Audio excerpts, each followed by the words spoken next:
Hi there and welcome. I'm Susan Spears, President and CEO of the Fredericksburg Regional Chamber of Commerce, and I am your host for the Leader to Leader podcast.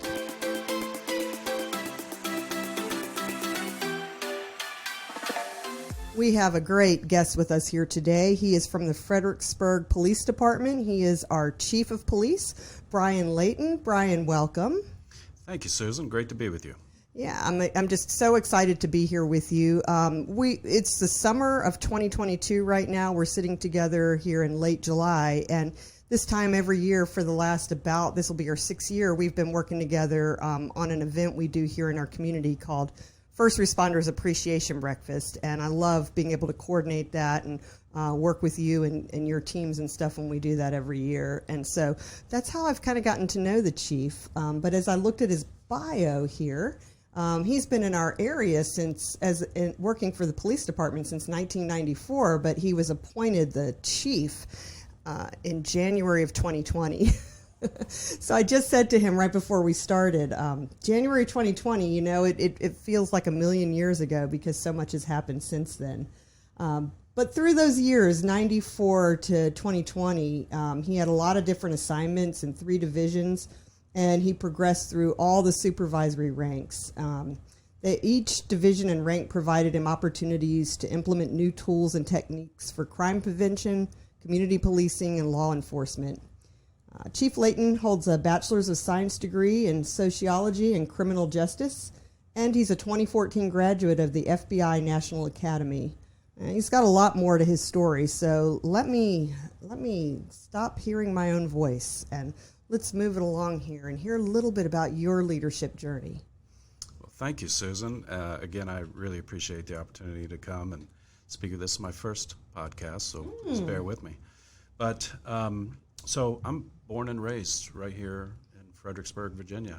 This is my city. I love this city. I went to high school. It's actually in Spotsylvania County. I'm a Cortland Cougar. But wait, that means you're not really. Because anybody that's local that's listening knows. I went to James Monroe High School, but that's okay. It's all a big region now, so we'll let you have it. As did my parents and my grandparents. Okay. Right? Okay. All James Monroe grads. All right, we'll let that one go then. Yes. So I graduated high school in 1990, and even then I was, what do I want to do with my life, right? College just wasn't for me at that point in time. So I went into the workforce, and I had a friend that worked at the Fredericksburg Police Department, and I went on a ride-along. That was probably 1991, 92, and I was also working with the Volunteer Rescue Squad here in Fredericksburg. Okay, yeah. So I'd got to know some of the police officers there, and went on a police ride-along, and I was hooked. And really? Yeah, I knew it was for me. So in 1994, an opportunity came about to apply for the auxiliary police force, which I did. Started with the police department that summer as an auxiliary officer. Wow. Which was great. Went to the academy as an auxiliary. And ultimately, in the spring of 1996, started full-time, and I've been working for the city of Fredericksburg ever since. Nice. It's, it is a trip back in time for me. I mean, this is my 28th year with the city. So going back that far, I was 22 years old when I started here, right? I just didn't know a lot about life or anything, certainly not policing. But you thought you did. I knew it all, right, in my own mind. And I became a police officer. I was like, good Lord, there is a big world out there. But yes, I've learned a lot over the years. Just learning to be a police officer is a challenge in itself, right? You go to the academy, which is great. They teach you the basics, and then you got to learn real policing when you start working the roads and answering calls for service, right? And then in doing that, you learn about people. Right. And you learn about some of the horrors that are out there in the world, right? Because there is true evil in the world also. Wonderful, wonderful people by far, but there are some evil ones out there also. And you get to know that side of humanity also as a police officer. Of course. But it was wonderful. I really enjoyed my job. My dad would joke with me that police work was my mistress, right? Like I just loved my job. I really did. And there's a sense of satisfaction to go out there and serve and protect your community. To even make an arrest, right, of somebody that has harmed another person, and make that arrest, it might seem like you're harming that person that you're arresting, but you're not. You're really helping. You're helping the victim, you're helping your community, and you're helping that person as long as you're treating them with respect, right. and treating them the way you would want your family member to be treated, right? Even those folks that have been arrested over the years will come back and say, thank you for being fair, thank you for being honest, thank you for treating me like a human being. So I got a lot out of that, right? That was just a wonderful job, policing. And I did that, just policing in the patrol division, for about 6 or 7 years. And then I went over and did a little time in our detective division, did some undercover detective, illicit drug work. That was a real eye-opener, too. I'll bet. Very exciting, as you can imagine. But that was a great job. I got promoted to corporal when I came out of detective division. Went back to patrol division, and corporal, then you weren't really a first-line supervisor. You were kind of in between, learning how to be a supervisor, right? So I reported to a sergeant, and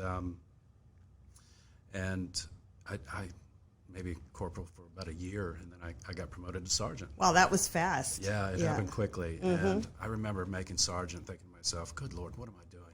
You don't know how to lead yourself out of a wet paper bag, and now you got to lead people, right? It was a real challenge for me. But the folks that worked for me at the time, I think they really appreciated me, because I was honest with them. I treated them fairly, treat them with respect. And if you're a leader that does those things, people have a tendency, they want to follow you, right? So I was successful in that, and did that for many years in the patrol division. Probably spent most of my time there on midnight shift, right, working the nights. That's where all the action's at. But I enjoyed the night work.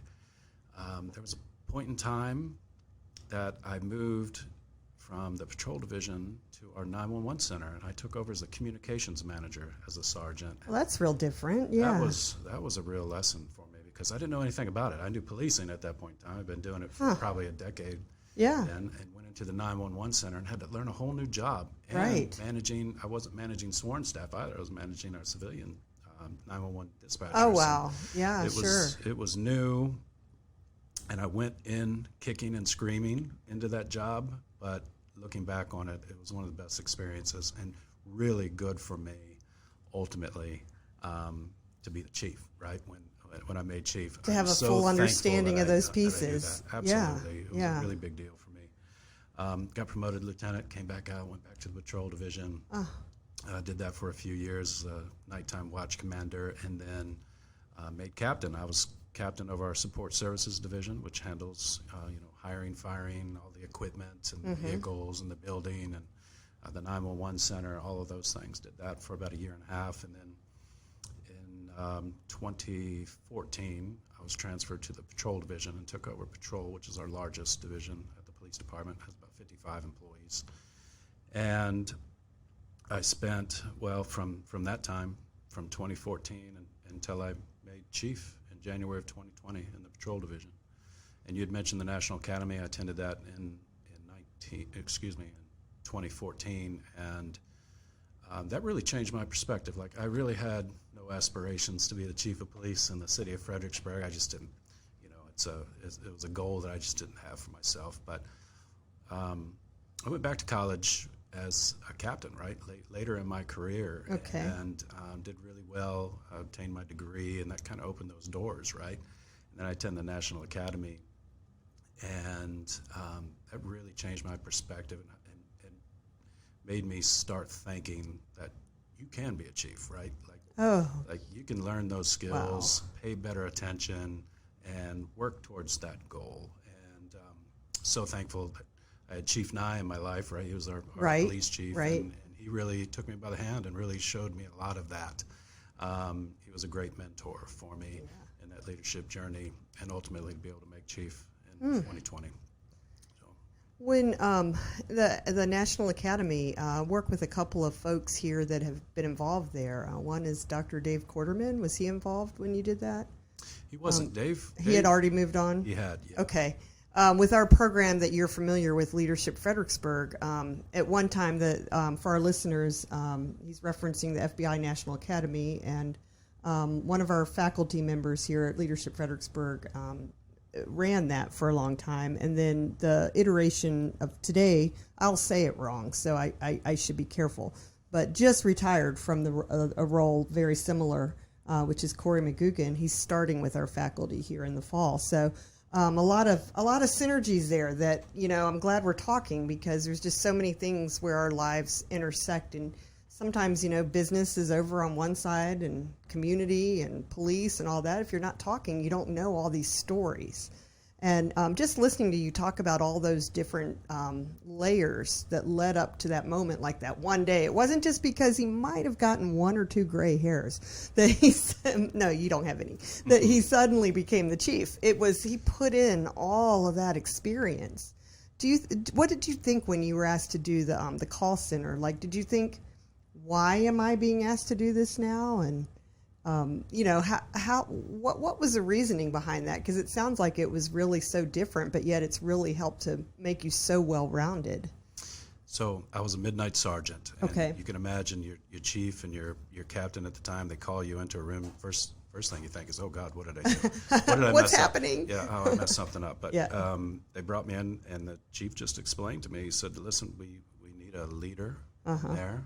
Oh, okay. I want to trust you with that position to go in there and make some real positive change and kind of turn around the vibe in there. And nice. It took me a couple of days to actually hear that. What I heard was, oh, you're going to take me away from my police officers who I care for. I love them, right? Yeah. And you're going to pull me away from them. You're going to put me on days off of night shift, and you're going to put me Monday through Friday and take me out of the action. Right? That's what I initially heard. But he gave me a little time to think about it, and he said, but he told me as I left, he said, I really beat you there, right? Yeah. So I was quick to call him back the next day and say, all right, I'm in, 100%. So I went into it. I really went in blind. Like, I knew who these people were. I'd work with them, right? I talked to them on the radio a lot, but I didn't know the job. And if you're going to be a good boss, you got to know the job. You don't really know how to do it, but you got to know what they're doing and why they're doing it. And so I learned a lot. It was about 2 years that I was in there, and I learned a heck of a lot. But not just about the job, but about the people also. Our communications officers are some incredible human beings that are doing a job that me, and I'm telling you this as a chief of police, I couldn't do their job. It is a really challenging job, and you have to be a multitasker, like the best of the best. But there are a ton of rewards in there also, right? Just like in policing in general, there are a lot of rewards to our work. It's really demanding, challenging work, but a ton of rewards. Same in our 911 center, and they're really special people, so thankful for them. And, we're a small city of 28,000. I have about 105 employees at the police department. 74 of them are sworn. The others are civilian employees and 911 communications officers. And they're all just, they're incredible people. Thank God for them. Wow. I wish our listeners right now, we aren't videoing this. I wish they could see your face. The way the chief's eyes kind of light up when he touches on certain things, it's very clear that you have such a passion for what you do. And it kind of amused me a little bit when you talked about going from the night shift to the day shift and not even wanting to do that. And then he said, that's where all the action is. So it's like, well, most people, you think, oh, they don't want to be on the night shift. They want the regular, 9 to 5 day, but that's your calling, right? It really is. Yeah. Police work public safety in general. Yeah. It's special, right? It's not for everybody. Right. Police officers run to gunfire when the logical thing to do is to run away as fast as possible, right? Right. Our officers run to it, and we're blessed to have the bravest of the brave here in the city of Fredericksburg. Not just with our police department, but our fire department folks, our EMS folks. They're just incredible. Got great public safety here. Yeah, I agree. And the more that we as a community, like with your Chamber of Commerce, can do to just shed a light on the stories behind the folks that are leading in these ways and make our a better understanding in our community of what you do, I think it's good for all of us. just as you're listening to us with all of our stories all the time, we want to know more, about what makes you tick, and it's really quite interesting to me. It's just I'm so grateful for what you all do to make it possible for us just to not be worried as we go about our business. You've talked a lot about the people and caring about others and all. So that leads me to ask about your leadership style. Even at that moment when you were first advancing and you said, "Oh, I don't know if I'm ready to lead others and all that," and yet it seems like it's gone well for you. What's your style? What do you think? Yeah, thanks. I like to empower people, right? Okay. I get a thrill when I see other people be successful, right? That just maybe it's a little nugget that you shared with them years ago. Maybe it's, an aspect of the job that you shared them with or made them better at. But years down the road, you see them being successful, right? And maybe you played a small part in that. I love empowering people to go out and be successful. And I think you do that. You can only become a high-performance organization by empowering your staff to make decisions as if you were the CEO of the company, right? Empower them to make those decisions as if they were the boss. And I think you'll find that folks go out and they can make some really sound decisions for the agency. Yeah. So I would say empowerment. Yeah. That's nice, and it really shows there.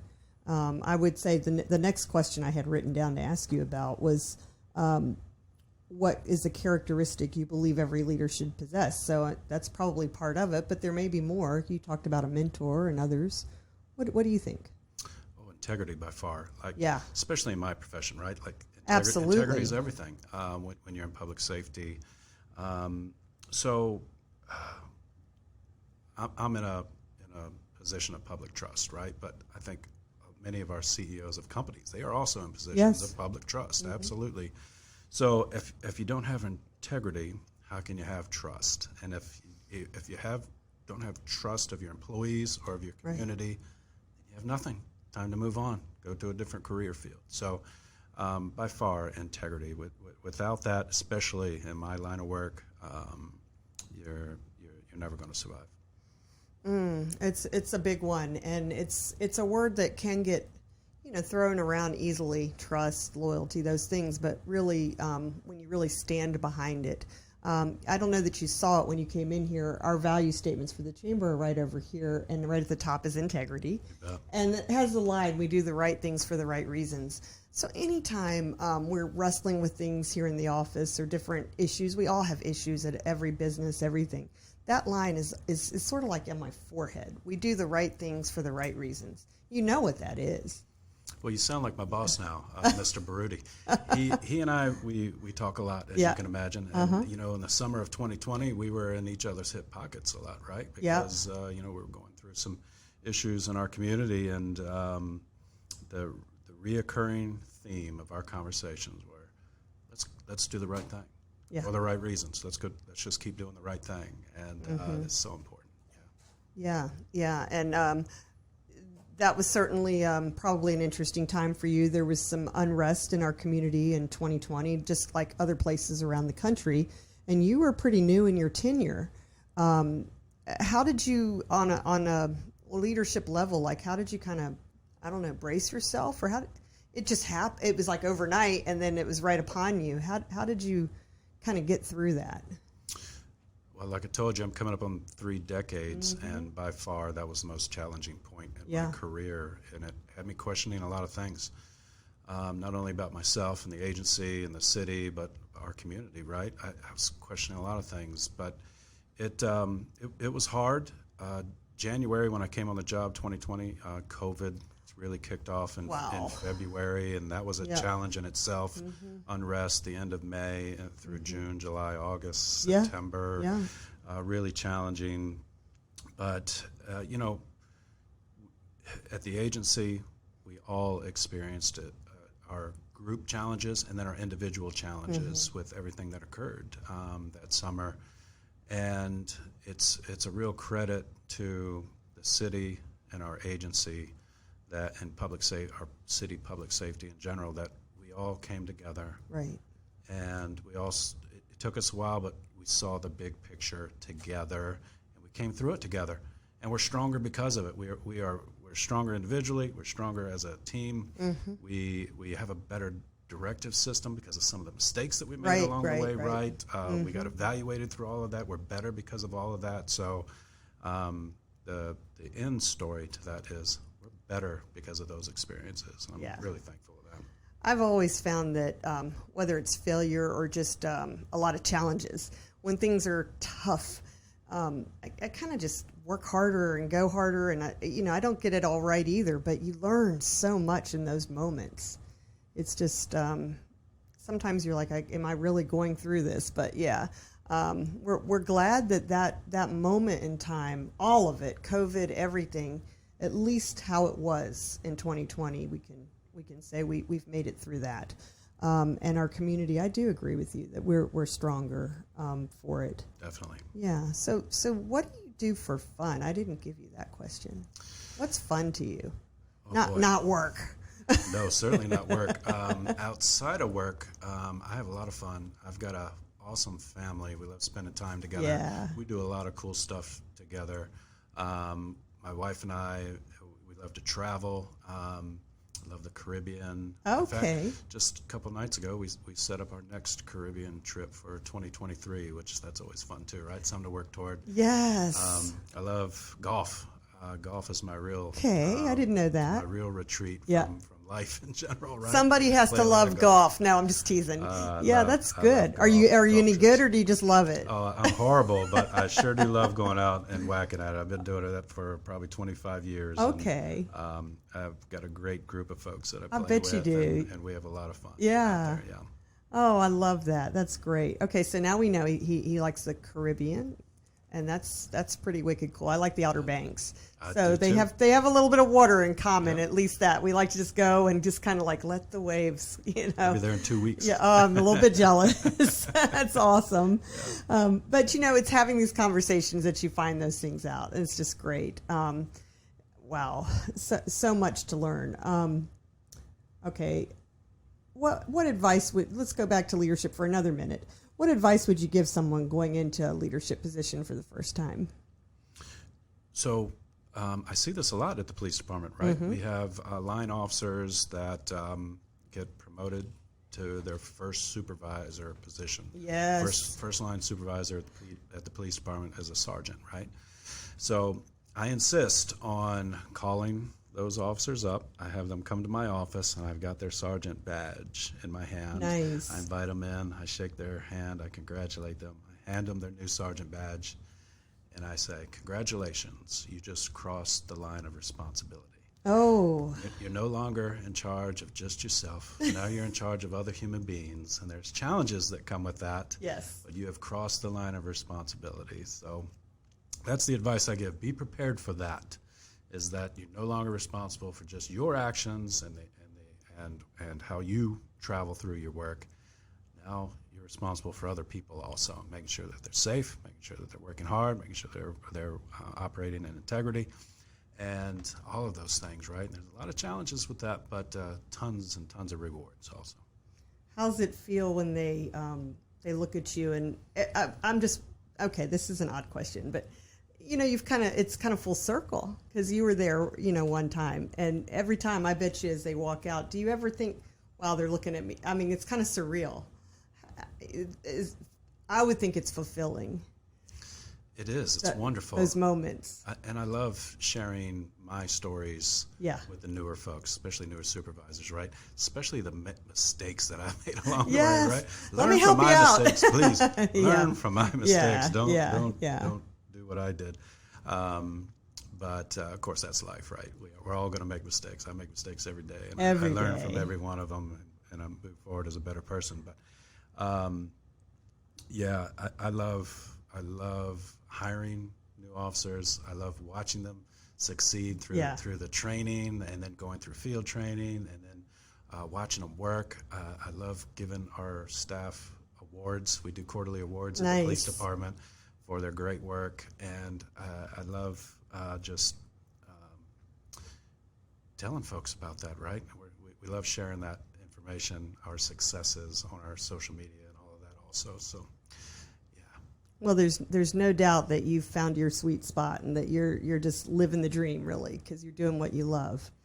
I am, for a community that I love, absolutely. That's great. So as we wind up our time together, I want to ask if you have a favorite motto or saying that you'd like to share with us.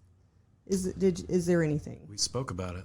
And let's keep doing the right thing. Sometimes the obvious answer isn't in front of us, right? But let's just do the right thing. Do the right thing. It's always the right thing to do. So those decisions are usually they jump out at you, right? It's the high road, right? Instead of the low That's road right. decisions. It's pretty easy when you get right down to it.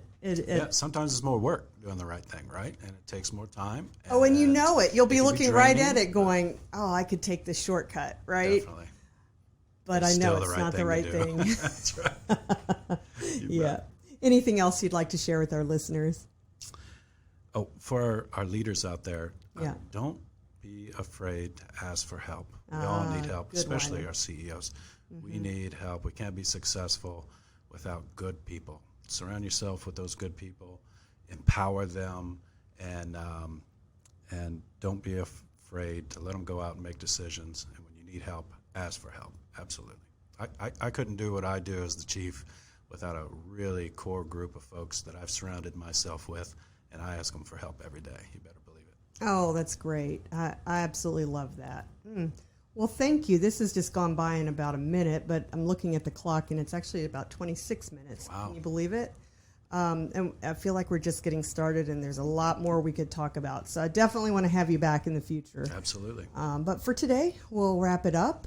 And so I want to thank you, Chief Layton, for being here with us from the Fredericksburg Police Department here in Fredericksburg, Virginia. I'm Susan Spears, your host of the Leader to Leader podcast, and thank you for being with us today.